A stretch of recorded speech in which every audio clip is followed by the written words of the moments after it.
Buenas tardes. Explico a continuación el estudio completo de las características de una función a trozos. Empezamos por el dominio de la función.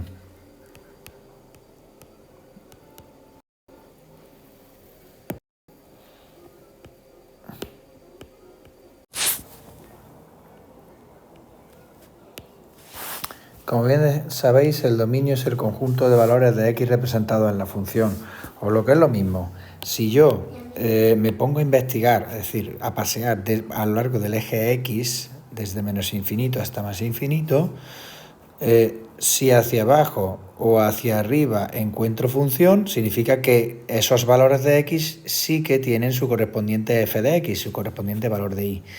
¿De acuerdo? Aquí estamos viendo que entre menos 2 y menos 1, si miro hacia arriba o miro hacia abajo, no existe función, ¿vale?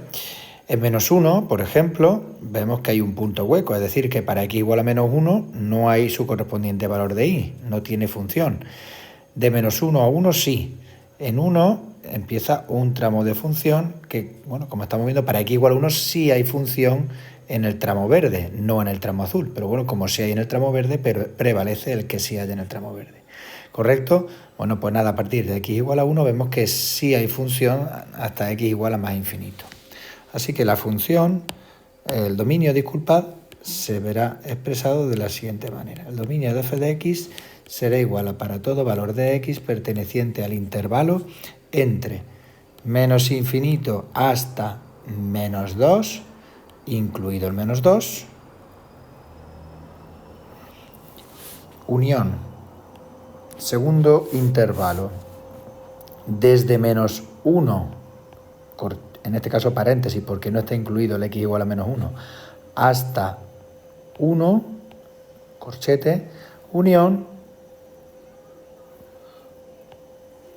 desde 1, paréntesis, hasta más infinito. Como estáis viendo, aquí el x igual a 1, aunque aquí haya corchete y aquí haya paréntesis, como hemos dicho antes, el x igual a 1 sí que tiene f de x, sí que tiene función, en este caso en el tramo verde, por lo que podríamos simplificar estos dos intervalos y fusionarlos, siendo igual a el para todo x perteneciente al intervalo entre menos infinito y menos 2, corchete, unión, desde el menos 1 hasta más infinito, ¿vale? Como estáis viendo, hemos fusionado esos dos intervalos. Recorrido. Recorrido de la función es el conjunto de valores de y que están presentes en la función. Se expresa así. R de f de x será igual para todo valor de y perteneciente a. Atención, vamos a hacer un barrido de mi función a lo largo del eje y. ¿De acuerdo? Es como si subiese en ascensor y estuviese en cada planta mirando hacia la izquierda y hacia la derecha para ver si existe función. Bueno, pues si venimos desde menos infinito, como vemos, tenemos dos tramos de función que sí que llegan hasta y igual a menos infinito. Por tanto, podemos subir tranquilamente nuestro ascensor sabiendo que a la izquierda y a la derecha hay función. En y igual a 1 vemos que hay función a la izquierda y a la derecha y este tramo verde. ¿De acuerdo? En y igual a 3 vemos que hay función en este punto izquierdo. Aquí, aunque haya un punto hueco, vemos que a la derecha, aquí también existe un tramo de función. Seguimos subiendo en el ascensor hasta llegar a y igual a 5, donde ya a partir de ahí no existe ningún tramo de función con un valor de y más grande. ¿Ok? Por tanto, el recorrido de esta función empezará en menos infinito y llegará hasta 5 sin ninguna interrupción en el recorrido. 5 corchetes porque el 5 sí que estaría incluido. Proseguimos con los puntos de corte con los ejes. Como tenemos tres tramos de función, pero bueno, nos hemos encontrado la función a trozos representada directamente gráficamente y no tenemos la expresión algebraica, bueno, pues determinaremos los puntos de corte según los visualicemos en nuestra gráfica. Y será así. Puntos de corte con el eje X, bueno, pues serán X igual a menos 4, X y X igual a 5.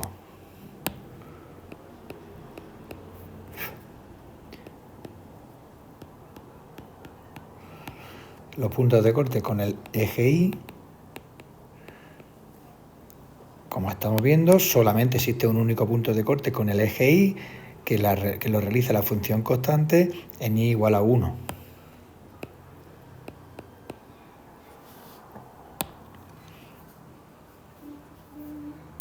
Proseguimos con el estudio de la monotonía, o lo que es lo mismo, los intervalos de X en los que se produce crecimiento y decrecimiento.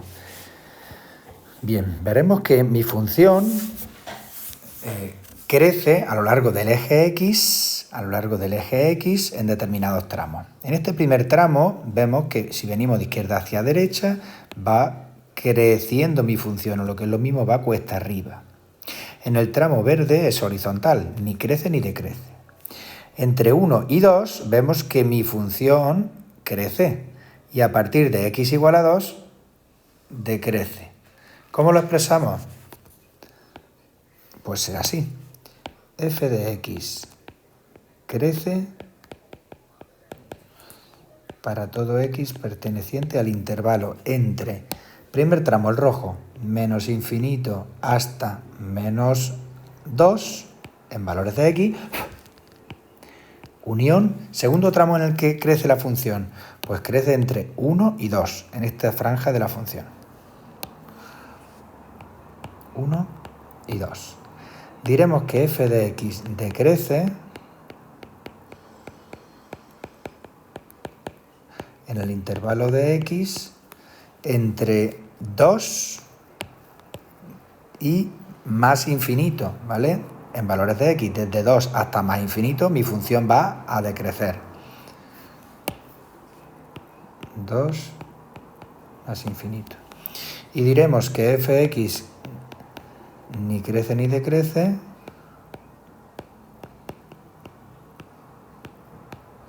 en el intervalo de valores entre menos 1 y 1, donde la función es horizontal.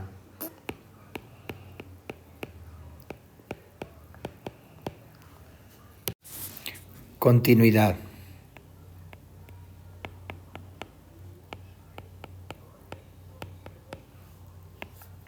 Diremos que una función es continua si yo puedo trazarla, ¿vale?, de un tirón sin cambios bruscos de trayectoria, y en ese caso la función sería continua. Aquí, como estáis viendo, bueno, pues tenemos determinadas discontinuidades, dado que yo vengo por mi rama roja y para continuar la función doy un salto hasta llegar a x igual a menos 1. Continúo aquí en adelante hasta que en x igual a 1 tengo que hacer otro salto, ¿vale? Por lo tanto, existen dos discontinuidades. Las discontinuidades pueden ser de dos tipos. Pueden ser evitables o de salto. La discontinuidad evitable, os hago un ejemplo aquí, es aquella en la que venimos de un tramo de función y existe como una especie de vértice, un cambio brusco de trayectoria hacia otra función, ¿ok? Diremos que existe ahí una discontinuidad evitable. Igualmente una discontinuidad evitable cuando me encuentro con una función y tengo un punto relleno y continúo.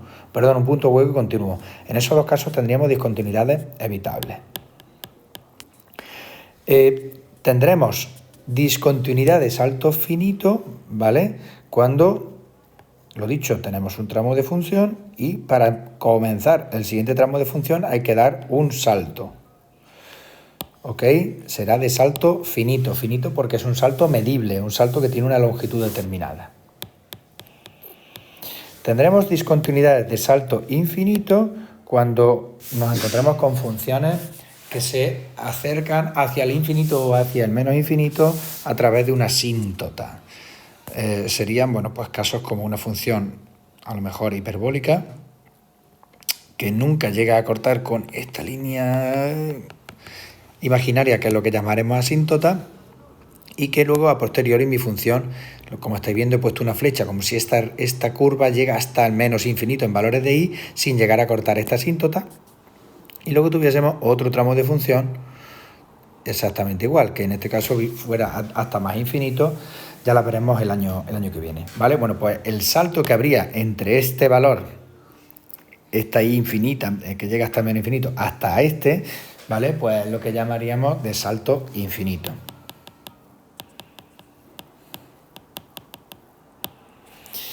Bien, pues vamos a estudiar la continuidad de esta función. Como estáis viendo, sí que existe dos discontinuidades claras en x igual a menos 2 y en x igual a 1. Son discontinuidades de salto.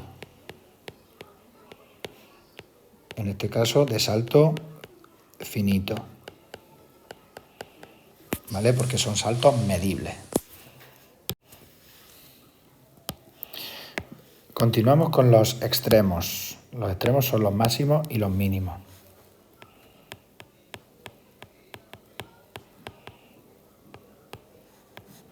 Diremos que hay extremos o máximos y mínimos en una función si existen valores de i en mi función que son máximos en cuanto a su entorno más cercano, en un intervalo de valores infinitamente próximo hacia la izquierda y hacia la derecha. Diremos que tenemos máximos absolutos, pongo aquí un ejemplo, cuando nos encontramos con el valor máximo de i de toda la función. ¿Ok? Y por encima de ese valor de i no existe ningún valor de i mayor, lo que sería la montaña más alta de un pico de una carrera ciclista, por ejemplo. Nos encontramos con máximos relativos cuando nos encontramos con valores que son máximos de un entorno cercano. Hacia la izquierda y hacia la derecha vemos que este valor es máximo, aunque no sea el máximo absoluto, sería un máximo relativo. Con la misma casuística evaluaríamos los mínimos. Tendríamos mínimos absolutos cuando tengamos el valor más pequeño de i finito, medible, en una función, y relativos cuando tengamos pequeños puntos. Bueno, pues como tenemos aquí un máximo, pues imaginaros que fuera un tramo de función hasta abajo o un pequeño valle, ¿vale? Pero que no sea el mínimo absoluto, sino que sea un mínimo en un intervalo de valores determinado, ¿ok?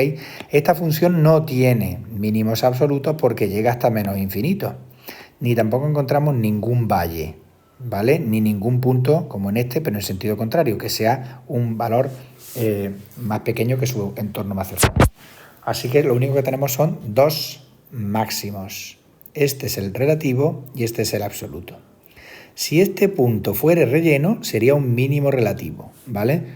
Pero como es hueco, pues no tendría en este caso posibilidad de tener ni máximo ni mínimo.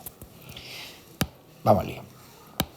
Diremos que tenemos un máximo absoluto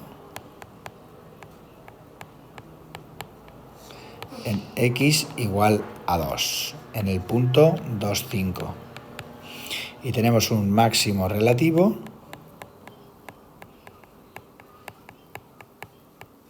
en x igual a menos 2, que es el punto menos 2, 3.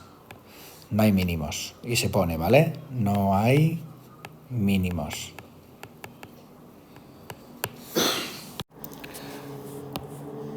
Bien, procedemos al estudio de simetrías.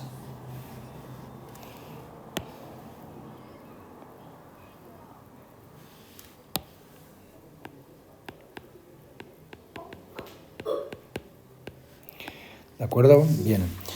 Aquí, al tener una expresión puramente gráfica y no tener ninguna expresión algebraica, no podemos definir si tiene simetría par o simetría impar, que son los dos tipos de simetrías que hay. Pero sí que es verdad que podemos visualizar que gráficamente no tiene ningún tipo de simetría ni par ni impar. Diremos que es simétrica par si una función es simétrica respecto al eje y. Por ejemplo, una parábola que tenga como eje de simetría el eje y, ¿de acuerdo? Diremos que sería simétrica par. También puede ser una función como, por ejemplo, una bicuadrada. Las bicuadradas son así, ¿vale? Bueno, más o menos así, ¿vale? Pueden diferir. Bueno, como veis, esas funciones sí serían simétricas pares, simétricas respecto al eje y. Diremos que una función es simétrica impar si es simétrica respecto al origen de coordenadas. Estas son más difíciles de ver, ¿vale? Por ejemplo, si yo tengo este sistema de coordenadas, una función será simétrica impar si, por ejemplo, es esta, una de tercer grado. Simétrica impar es que es simétrica respecto al origen de coordenadas. Es decir, que si yo volteara esta función con respecto al eje X y luego la volteara con respecto al eje Y, tendría que hacer como 2 volteos de esta rama de aquí abajo, ¿vale? Bueno, pues se solaparía con esta de aquí arriba, ¿vale? Un volteo tendríamos una rama así y otro volteo tendríamos una rama así, se solaparían. A eso se le llama simetría impar, ¿vale? Eso a nivel gráfico. Como estáis viendo, en esta función no tenemos ningún tipo de simetría en las ramas, ¿vale? Por tanto, gráficamente diríamos que no es simétrica. De forma analítica ya grabaré un nuevo vídeo indicando cómo se realiza. Curvatura. Bueno, como ya sabéis, las funciones, en este caso es una función a trozos, pero el tramo que es parabólico, pues puede tener curvatura convexa o cóncava. Será convexa las que son positivas y cóncavas las que son negativas. ¿Vale? Pues en este caso el único tramo de función parabólica es convexa, así que lo especificaremos y diremos f de x convexa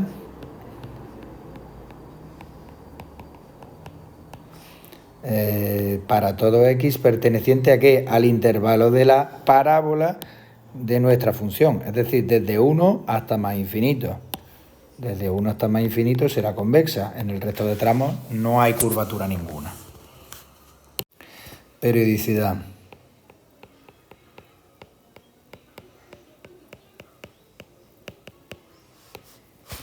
Diremos que una función es periódica cuando se repite gráficamente toda la forma completa de una función cada cierto valor de x. Ejemplo, las ondas, ¿vale? Ya veremos funciones trigonométricas. Como estamos viendo, una función que cada cierto valor de x, imagínate de aquí hasta aquí, ¿vale? Y hasta aquí, estamos viendo que este valor de x es igual que este, es igual que este, y cada ciertos valores de x, intervalo de valores de x, se repite la forma de mi función. Bueno, pues en este caso sería una función periódica. No es nuestro caso, ¿vale? Esta función a trozos no tiene ningún tramo periódico. Por tanto, diríamos que no es periódica.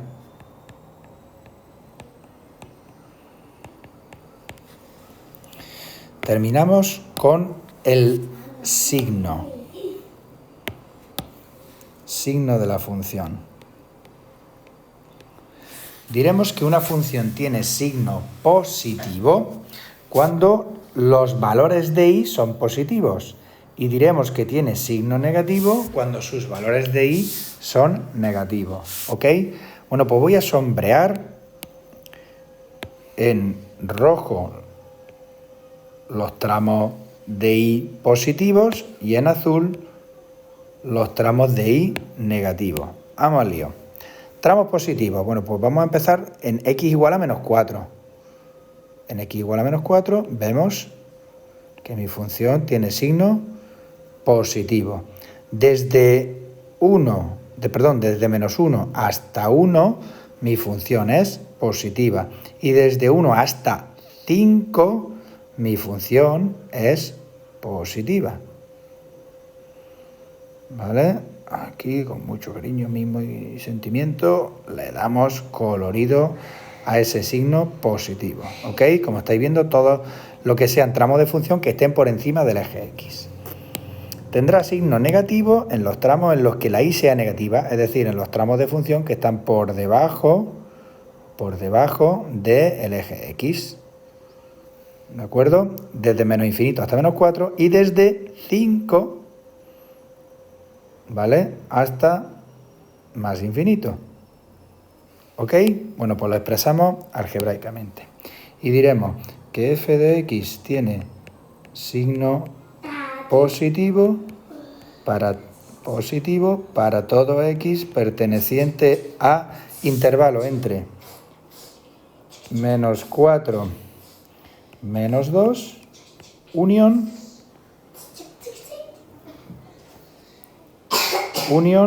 con el intervalo menos 1 hasta 5, ¿vale? Lo 1 del tirón. Aquí no hablamos de dominio, aquí hablamos de la sombra roja que hay por debajo de mi función.